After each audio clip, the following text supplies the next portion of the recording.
On a mis dans la loi le fait de diviser par 4 nos émissions de CO2 à horizon de 2050.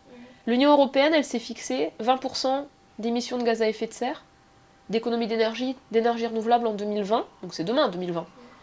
Et en France, on s'est fait une feuille de route avec le Grenelle de l'environnement.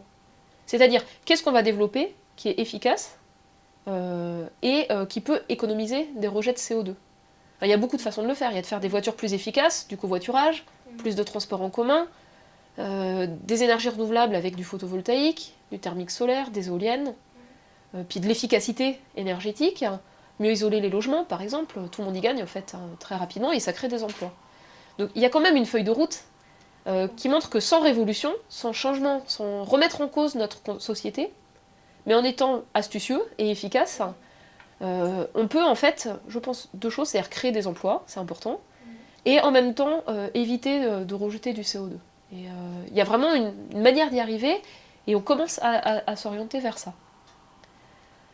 Après, la question difficile, elle est de permettre le développement des pays en développement, qui veulent juste vivre comme nous, avoir le minimum de confort comme nous, tout en essayant de maîtriser au niveau mondial les émissions de gaz à effet de serre. Et ça, c'est quelque chose qui reste difficile, et qui sera l'objet des négociations de Copenhague, avec la prochaine conférence climat qui aura lieu en décembre 2009.